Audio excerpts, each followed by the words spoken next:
What's up, everybody? Welcome to another Straight Shot Post podcast. Grace and I here again, and this week we're going to be talking about internships and our internship program. I'm really excited because this is a new class coming in, summer 2023. It's kind of really nice. I'm really looking forward to it. We just had our onboarding with them earlier this week, and I'm really excited for what they have to bring to the table. And so I figured we could jump right in, talk about sort of our ideology around our internship program, and then a bit about what that process is start to finish, in case anybody is interested in applying in the future, and for other business owners who obviously, I've had a lot of my friends ask me questions about this, so hopefully this could be valuable. I thought, what if we designed a program that allowed them to feel the same emotions, go through the same experience, and learn the system, our system of storytelling, but there's no real world stakes. And I'm like, that is what I think a great internship would be in my eyes. And so that's kind of what we did. So essentially, our internship, if you're placed as an editor, is basically working on this podcast, right? Which we make no money from, at least not right now. And we, keep it very simple. Obviously with our, Google Meet backgrounds and stuff. And the edit itself is very simple. And I think that's great because what it means is you can learn fundamentals on something that is simple. I don't want to say easy, but it's very simple to understand so that throughout the internship, you can work on it, actually get better, and that the focus of your internship isn't trying to figure out like how to edit the footage necessarily, right? Because it's just us talking. We don't ask for much in this regard. The expectations and standards are way lower than it is on our other work. So they're not, yes, they're going to want to make the best that it's possible, but they really just get to learn fundamentals of storytelling, formats, and a lot of things they don't get, like how to label correctly, how to put captions on correctly, how to talk to your superiors, how to hit deadlines. And so we do that. And so we create a little ecosystem where we have a little producer intern who's working, obviously that one's more of a shadowing program. They shadow our producer, but then they also kind of learn how to manage the editor interns, and the editor interns get a project that they can own. And so they feel all of the things that we feel in the real world, but if they mess up my Instagram post, it's not the end of the world, right? And so I think so far it's worked out really well. It's changed so much over the years because in the beginning, I didn't know what I was doing, But I can tell you fundamentally, we always had education and very specific targets for what we wanted them to learn at the forefront of anything that we did in this arena. So it got developed with that in mind, which is like, what are the skills? And in particular, I started with NYU, my alma mater, because I didn't know how to get anybody. So I just reached out to my own school and was like, hey, can I post and get internships for my company? I was pandemic, the heat of 2020. I was like, I'll take anybody. I need help, right? That's how it started, which I'm sure is how it starts for a lot of other companies. And then quickly realized how how much I enjoyed bringing value to them, And so I look at everything in life as a value trade. If I'm trading time or money or my experience or expertise or whatever, like what for? And so in this case, yes, they do benefit the company in some manner, right? I guess technically they do some form of work, whether it's assisting or whatever, but they're trading that for educational value. And so that was always at the forefront is I work for them. If I give them more educational value than NYU is giving them, and they're paying NYU $250K plus, and they're getting this value for free, then I win. Right? And it's a positive, and I'll never have an intern feel bad or feel like they were taking advantage of at my company. And that's huge for me. It's really, really important. Like fundamental thing for me is that they walk out, carry our flag, and have our reputation be pristine. Very fortunately, we get such lovely emails and like letters from people who have gone through this program, talking about how much that they appreciate it. I've had one person say to me, and this is probably the hallmark of the whole thing, that this was worth more than their education at NYU. And I was like, yes, that's literally the point of this whole thing. At least for me, because I'm competitive in whatever way. Even though I loved my education, but I really don't. I think it's super overpriced, I guess, is maybe my only argument against it. But it's a good supplement. That's the idea. Though. Yeah, that's the whole point. Right, because I know where they're coming from. Right. What were some of the more memorable things that you remember about my internship? Yes. And now this is what, 2 years ago or so? 2.5 now? Yeah, 2 years ago. 2 years ago. My internship specifically was a unique position because I came in like to shadow you more so than either an editor or project manager.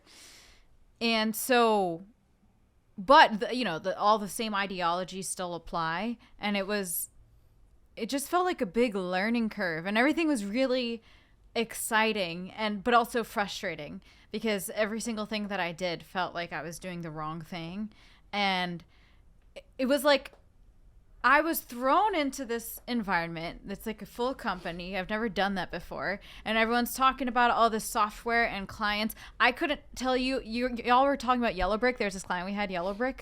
Y'all just kept saying Yellowbrick. And I was like, is that an editing software? Is that a client? I don't know what that is. And I was just so confused. But then slowly, you get used to it. And then I think what kept me together was hammering in the safety, stability, and speed, those three. Those are like my biggest takeaways, I think, from my internship, to help me slow down and really think for myself. And I'm still learning to do that.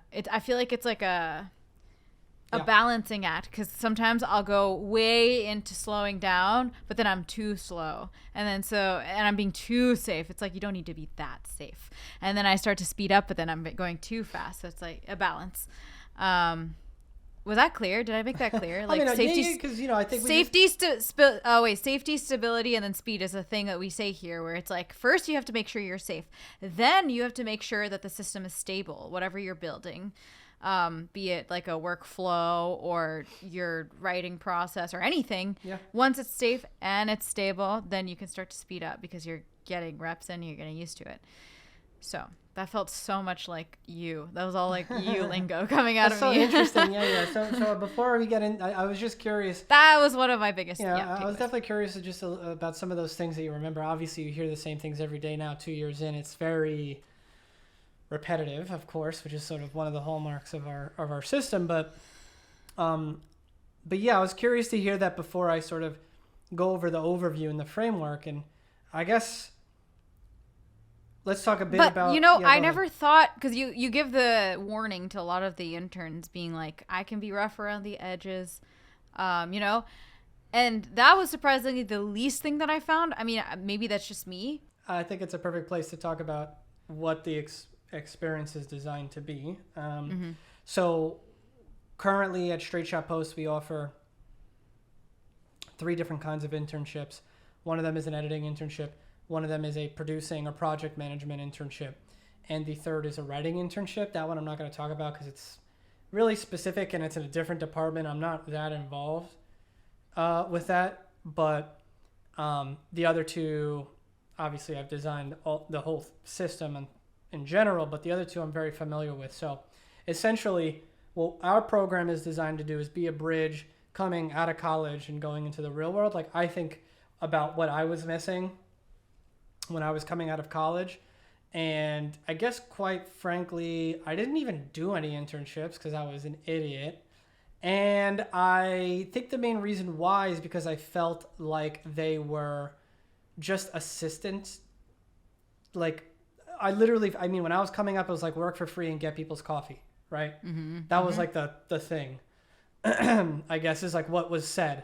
And I really didn't want to do that. I really wanted to develop my skills or in whatever way I could.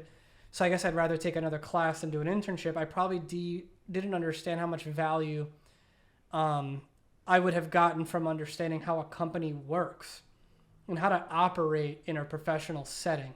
I think there's a huge gap between the education that you learn in school and then the skills that it takes to actually succeed in a workplace, regardless of your industry or craft. One of the biggest lessons I learned, and to your point, was Yeah, timing, because there's just one day where in the beginning of the workday, I just told everyone, I was like, hey guys, you check the news. It says that we have, like, the world is ending and we only have a few years left or something like that. And I didn't think anything of it, but everyone else who, because I'm just an intern, I'm like, I'm leaving in 2 hours. Who cares? But everyone else is like, I have deadlines to hit. I am stressed about my family life, and then I'm here at work and I'm stressed. Yeah. And, I didn't even consider. Yeah. I was someone, people got upset, and I was like, oh, I didn't realize. So, yeah, that was a big lesson I learned as an intern. Exactly. Is understanding. I've had this conversation several times with interns, too, where I have to remind them, hey, the work is not the most important thing. That's a good example, right? Mm-hmm. And I know this because these were all the things that happened, but these things that I learned were at my first job, right? Mm. And even for me, I was coming from the NYU drama school for acting, and after the internship, I did go back to school, and you would think I'm at a post house shadowing the CEO. Like, what are you going to take into your acting for that? But because I was shadowing and you're doing all these reviews about story, and story is my weak point always. And so it still is, but I got to learn a little bit and take that into my decision making when making decisions acting wise, character wise. What would they do in this moment? And then it also helped understand how to work with a director a little better, because it helps translate what they're saying better. That's something that we don't really get lessons on. I mean, I'm sure there are specific classes like working with a director or something like that, but most of the time our teacher would be like, you're just going to get a lot of bad directors who are just going to result direct, and you're just going to have to figure it out. That's it, So all of this puzzle piece thing really did help with acting too. Yeah, I think that fundamentally, well, there's a few fundamental beliefs that I have. Number one, adversity breeds success. So to your point earlier about getting thrown into this environment, I think that's really good if it's a safe environment. It's practice stress, which can be very healthy if it's managed correctly. It's definitely better than real stress if you're unprepared. So that's one big belief that I have. Number two is the value of repetition. And so, getting people into a routine where they repeat the same tasks over and over throughout their process, I just think there's nothing better for them. So because it's really, you got to think it's like 2 days a week for 3-ish months. And I know that if they were doing everything, a little bit of this, a little bit of that, or just watching meetings, yes, there's value, but at least having some version of consistency, like they treat it like work, right? They come in, they prepare, they get to their workstation, they edit. It feels like it's work, but it's not, because, it's just like to me, I think about it more like a work study, right? And so that's kind of another belief I have, is that repetition is the key to mastery. And then third is a really important belief that it's genuinely, at the end of the day, it's all about people. So the biggest thing I could teach them, because I don't think that the academic environment is the best at that. I think NYU actually is decent because it puts you in crews and stuff, but it's very built on making sure that your parents are happy. So it's got to be a selfish thing. Like the kid has to feel, right? Like their vision, their artistry is the thing that matters. And I understand that, because you can't go in and say, you don't matter, kid, right? That's not going to work. Their parents are going to call up and get angry. But here at this environment, we really get to teach them about empathy. Hey, if you're making stuff, it's not for you. Like and I always have my phrase, if you're making it for you, go paint and go journal. It's a lot cheaper and takes, and it's just your time. You don't have to involve a whole crew. You don't require an audience to have to experience it, right? But if you're going to be making videos, you're making them for somebody else, And so it's great to then remind them and really teach that, because that's not really what they're being taught in school.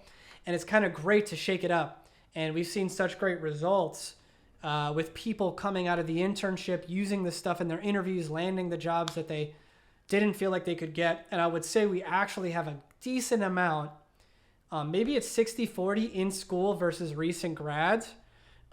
We have a good amount of recent graduates that come here and sometimes even do multiple semesters worth to gain the skills that they need and then transition that into the job that they're looking for. And obviously sometimes we end up hiring interns. That's always a great pleasure. Obviously Grace is one of them. Liam is another one that we have here currently, that kind of went through the program. You know, I wish I could do it more. You know, I wish, but we're so young. I wish we were just killing it. We're going to get there, you know, but like, I wish that it was the case because they get this beautiful training and they get to learn the people. It's kind of sad sometimes to see them go, you know, but it feels good also to be like, you have learned X in this experience. Take this with you and go and crush it and make sure people know where you got this stuff from, you know? So that's a bit about sort of the ideology of it, is getting them to work with each other, getting them to have the right kind of tension, the right kind of stress, and getting them to repeat the process. I'll say the last piece that I think makes it work is just our company culture is really fit for this kind of a thing, because we're very hardcore about our values, which is effort number one. So like what they put in is what they get out. And if they want more, we give them more. So we have our minimums. We always talk about that. There's a minimum expectation. That's all that we have, that you're going to just show up. Okay? But then really the sky is the limit. And we do have interns that ask, I want to shadow more meetings. I want to learn about this field. And those people, we really respond to that because we never want to hold anybody back. You know, and we want to give them as much as they can handle, so long as but they have to control it, right? So that's really important, that they have agency and they have their individuality where their unique personality can shine, because I don't think that's a thing that happens really in school either.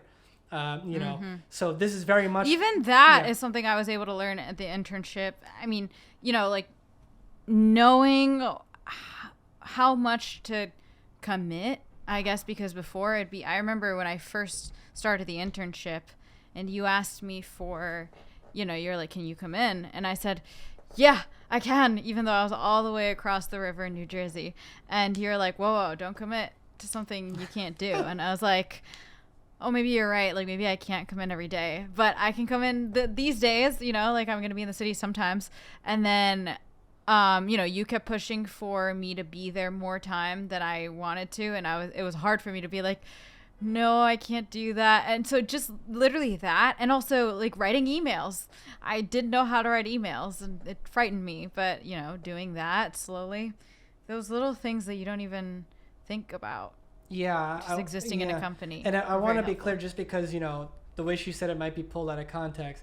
There was always an open, like, because you were saying that I pushed you to come in more. So I want to be clear that it's like much more of a conversation and a, you know, request. And remember that and it's tough with your spot because your spot is very unique. So I will say, like, I learned, as in like these young kids, they're amazing and they want to be involved. We've noticed that they want to be in meetings. They want to listen and absorb. And so that's something that we've incorporated more into the process. But this idea of being able to have these tough conversations, I think is another one. I just gave a speech to this group talking about that too, because I watched a great podcast by, you know, Diary of a CEO with Simon Sinek, and he was talking a lot about Gen Z, that they would rather quit their jobs than have a difficult conversation. And so it's funny, now I get to say that to them and say, this is your opportunity to learn how to have uncomfortable conversations. You're not going to get fired. You're an intern. And like, and I literally even said, please don't be the first intern that I have to fire, right? Yeah. Like, that's crazy. We have, and then I always give in that opening speech too, I could not think less of you, right? That's my famous, like, you guys want to know, these are my expectations. And then I prep them up because I'm such a, you know, strong person. I'm like, I could think less of you. Okay, I have no expectations. So come in, make mistakes. And it's funny because when I say it, there's always this interesting, like, relief that comes over them. You'd think it sounds like they might be offended. No, man, they're terrified. You need to give them the freedom to make the mistakes and to push themselves. And then usually when you frame the internship that way off the top, it sets them up for success so that they can come in, because 100% it's a guarantee they're going to mess up. And 100% they're going to mess up the things I literally warned them about too. It's Happens every time. And so hopefully it's just a little chime in that when they do mess up the very obvious thing, that it's like, it's okay. That's what I'm here for, you know, and we reinforce that and repeat that. So on the management side, we always have meetings and trainings about how to treat the interns and how to be a responsible leader, because it's different. I think there's a big problem when companies treat the interns like they are their employees. Like, what are you guys? Like, that's not at all what this is supposed to be about. You know, this is, to me, I really do look at it as like, this is me giving back to a community of younger artists that I was. And I remember I was terrified. And so the idea here is to create a safe space for them to learn and grow without the expectations of an employee. That's the entire point. So we talk very much about how to properly do that and manage that with the producers, aka the people that are managing them, you know. And I think so far it's worked out really well. Yeah, so is there anything you wanted to share? Maybe some tips about what we think is a good intern. Maybe people, I get that question all the time. You know, what would be a great straight shot post employer, a great straight shot, you know, post intern? Like, you know, what is your experience having, by the way, Grace does a lot of the, you know, sort of HR side of it, putting out the ads, doing a lot of the first round interviews. What are some things that you could maybe tell us about that experience? One really simple thing is we post to these third-party places. We post on LinkedIn. We send we have NYU posted on their internship posting sites, you know, and usually we have their email us at this email with your resume and cover letter. A lot of the times, okay, if it's on an NYU posting, yes, they'll email us. But if it's on a LinkedIn posting, they can just apply on LinkedIn and not email us, you know? But it shows me that they're diligent when they actually email us correctly and, you know, like follow the directions. So that's already, you know, what if you're in the email. This is the pro tip.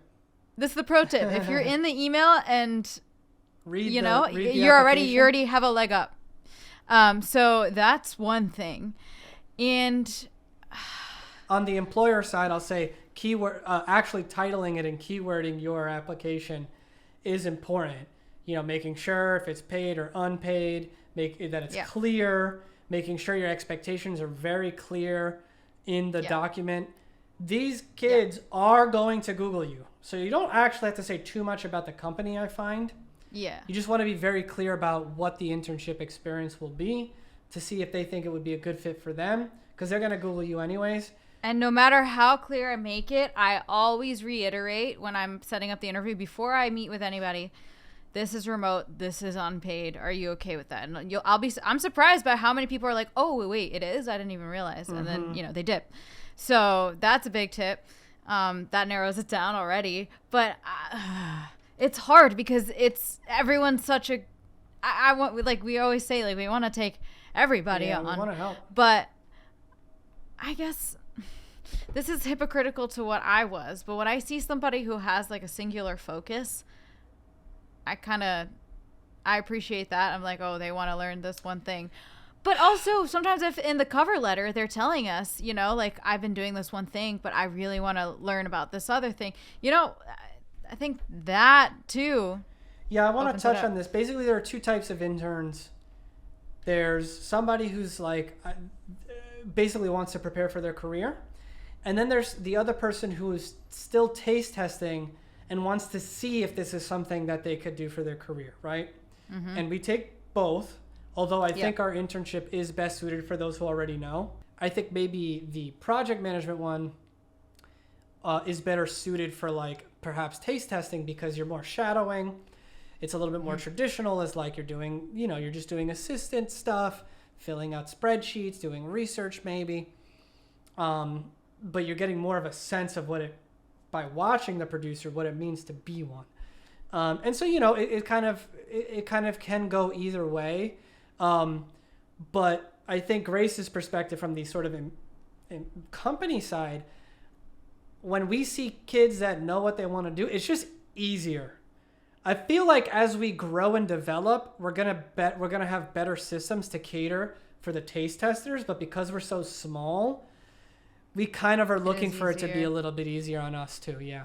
And on top of that, if sometimes I am looking through LinkedIn for applicants, if they under their name, in their title, if they have the thing that we're looking for, that already tells me like, oh, this is what they want. You know, sometimes you apply for a video editor, but in their description it's like a 3D designer or something, you know, and I'm like, oh, what's going on there? So, you know, when that aligns, that's a big green flag. Look, I'll reiterate that we recognize how scary it is for them, and we've noticed that a lot of people will just spam apply. Basically, they just want to, they're not necessarily thinking about what's best for them. They just want to hear yes, get a win. So they're like, I'm just going to apply, and I'm going to go to these interviews, and if they say yes, I get an dopamine. That's what I was doing too. When I got here, yeah. And so we really try to enforce, like, hey, is this what you actually want to learn? You're going to spend 3 months here. What are you getting out of it that's actually going to contribute towards your goals? And so we kind of try to do that. I'm sure my interviews, I don't know if you remember ours. I can't even at this point.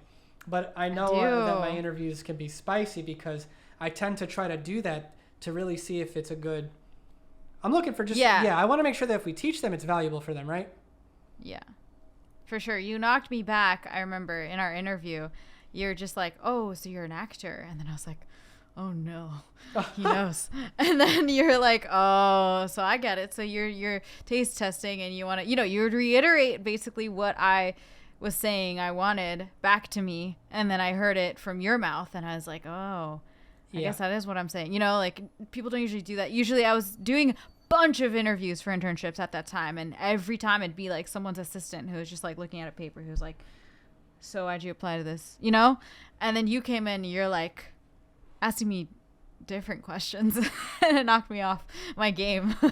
Oh, that makes me happy. I'm not surprised. I'm winging it the whole time, by the way. You asked me like, what's my favorite Thanksgiving food, knowing that I'm Japanese Brazilian. I remember that. I was like, I don't know. That had nothing to... I've never asked anybody else that. It's just I was curious. It's a Puerto Rican thing because, like, you know, we love food, and at our Thanksgiving, we have such an interesting mix. We even have a really good Italian at our Thanksgiving. I would have asked you that anytime, basically. So let's wrap this bad boy up. Look, guys, if you guys have any questions about this stuff, we're happy to talk more about it if you're interested in the subject matter. We are getting ready to start with this next group, and we're very excited about it. So if you guys have any other deeper questions, more specifically about what our process is like as far as finding them, how we structure their days, things like that, we're happy to get into it in another episode. So just let us know in the comments, and we're happy to do that. And lastly, Grace did mention before we started that she stumbled upon a testimonial that she had left. I have no idea what this is. I'm dying to hear it. Was it good or bad is the first question. No, it was good. I mean, obviously, we had me write it for getting someone to replace me. And so I wrote good things. You got to read it now. But it's so cringy and it's so vague. It's just like nice words. Testimonial. I can't. This is so embarrassing. This is so me in school. I did not expect to learn this much from an internship as an executive assistant, but from the Monday morning meetings where we reflect on something we learned each week, to following the CEO to every client meeting and working out small office issues, I've learned so much from this internship that I will take with me wherever I go next. As I shadowed the CEO every day, I learned about what it takes to be a successful entrepreneur, from managing sales, marketing, operations, and so much more. That straight shot post. Therefore, the most important lessons I've learned at this company are ones that I will be applying to all aspects of my life. I've learned the virtue of patience and how to see struggles as an opportunity for learning and growth. I highly recommend this role for those seeking an opportunity to learn about running a company, the post-production process, personal growth, or all of the above. That was long, too. Yeah. I thought it was going to be like 2-3 sentences, girl. You went in. I did. Wow. I mean, I kind of repeated myself, but yeah. I love it. Nice embellishment, you know?